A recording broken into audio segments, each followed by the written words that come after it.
I still remember the morning I first saw the clip that changed everything.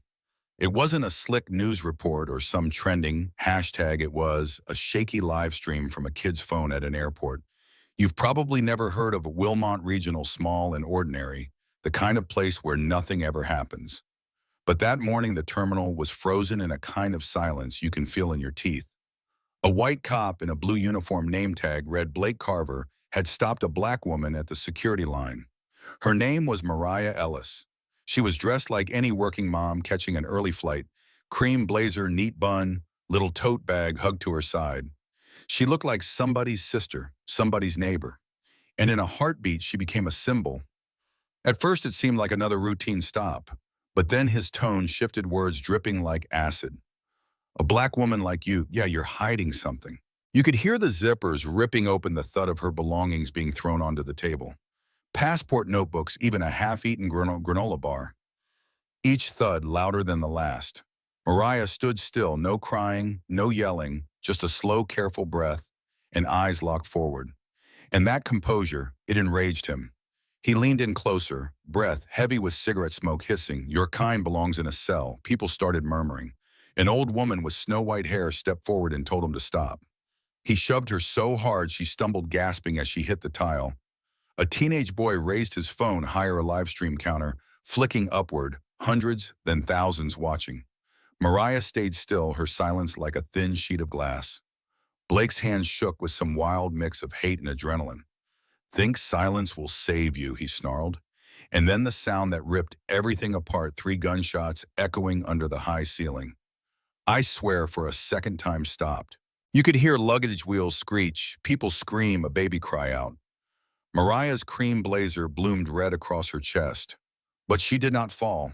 Her knees bent, one hand on the freezing tile, and then she pushed herself up, blood dripping, eyes burning. She whispered something soft, so soft you had to lean in to catch it on the video. I do not bow. Those 3 words rolled across the terminal like thunder. People gasped, then chanted. Justice lives here. Phones kept rolling. Hashtags were born in real time.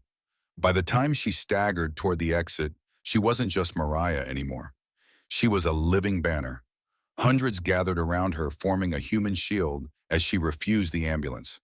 If I fall here, we all lose our voice, she rasped, pale lips cracking. The crowd started walking with her, out of the airport, down Main Street, all the way to the federal courthouse 2 miles away. Every step left a trail of blood on the sidewalk. Somebody snapped a photo of those crimson streaks on gray concrete and posted it online. By the time she reached the courthouse steps, it had been shared 1,000,000 times. I was in a diner in Ohio when the TV over the counter cut from morning weather to live footage. Mariah soaked in blood, but upright, climbing those stone steps. A sign in the crowd read, Justice lives here. Candles flickered even in daylight. Kids on shoulders, old folks leaning on canes, everyone moving like a single body. You could hear the chant rising over the newscaster's trembling voice. Inside the courthouse, Mariah walked the aisle slow, every heel click leaving a drop of red on polished wood. Judges, clerks, journalists, everyone just stared. And then Blake Carver burst in, face twisted, shouting, That's not a woman, that's garbage. That blood doesn't belong here. His words cracked the room like a whip, but nobody flinched. The chant from outside thundered through the open doors, echoing off marble. Justice lives here. Justice lives here. The judge's gavel couldn't compete with thousands of voices. And here's the thing, Blake thought he was untouchable. He said it himself on camera. The whole system stands behind me. But that's when his past started unraveling. Someone leaked his internal file, excessive force complaints, evidence tampering payoffs swept under the rug.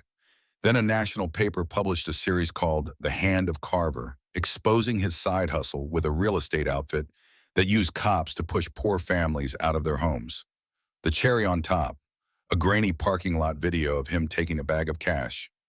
Overnight, he went from officer to pariah, his name cursed from coast to coast. Meanwhile, Mariah sat inside the courthouse beside a civil rights lawyer named Victor Lane, eyes still blazing despite her wounds. The Equal Justice Initiative rolled into town with their legal team. Witness intimidation rumors spread, but so did federal protection. And all the while, candles burned in Wilmont Square, night after night, until the place looked like a sea of stars on earth. People didn't just chant her name. They shouted their own losses, their own stories, turning one woman's stand into a nationwide reckoning. I remember one image that stuck with me, a kid holding up a cardboard sign that said, "Mariah's blood is the blood of us all." He couldn't have been more than 12. His hands shook, but he held that sign like a flag. Another woman shouted into a megaphone, "They shoot to protect money, not people." The crowd roared back. This wasn't a protest anymore. It was a public indictment of a system built to protect its own power. Of course, the city tried to clamp down. Riot cops moved in shields up batons swinging. But by then the cameras were everywhere, live streams on every platform, reporters from every continent, broadcasting the candle wax mixed with blood on courthouse stone. Suppression only poured gas on the fire. People in other cities lit candles, filled streets, changed their profile pictures to that image of blood on gray tile. "Justice lives here" went from a chant to a vow, and Mariah, she didn't stop. She walked every step from the airport to the courthouse, then sat through hearing after hearing, a living, breathing challenge. Even when she was too weak to speak, she'd just lift her eyes and the room would go silent. By the time her lawyer read out the leaked records and played the secret audio from a young officer's pocket recorder, nobody doubted what they were seeing. Blake Carver wasn't just a bad cop. He was the face of a machine that had been crushing people for years. I won't lie to you, this wasn't a Hollywood ending where the villain goes to jail that very night. But it was a pivot point. Seeing her stand after 3 bullets, seeing a town wake up, seeing candles stretch across a city that had been silent for decades, that did something. It cracked the shell. Senators cried on TV, lawsuits rolled in, policy meetings went late into the night. It's still playing out, but nothing went back to normal after Mariah Ellis at Wilmont Regional. And I keep thinking about those 3 words she whispered with a gun at her forehead: "I do not bow." It wasn't just defiance. It was an invitation to everyone watching to stand up too, to stop bowing to fear, to stop waiting for someone else to fix it, to turn a live stream into a movement.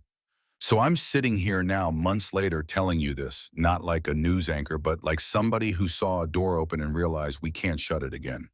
If you've ever been shoved down, ignored, or told your voice didn't matter, you know exactly what I'm talking about. Maybe you've been on the sidelines, phone in hand, wondering if pressing record could make a difference. That morning in Wilmont proved it can. I want you to think about your own life while you're hearing this, your town, your workplace, your school. Where have you seen someone like Blake Carver? Where have you seen someone like Mariah Ellis? And when it happens again, because it always does, somewhere will you stay silent or will you stand? Because this isn't just her story. It's about us deciding what we'll accept. It's about choosing dignity over convenience, justice over silence. And it's not easy. Your hands will shake, your voice will tremble, but that's how change sounds at the beginning. Now I've told you what I saw, what millions saw, but I'm curious, what about you? Have you ever witnessed something you knew was wrong but didn't know how to respond? Do you think what happened to Mariah was an isolated tragedy or a mirror held up to all of us? Drop your thoughts below.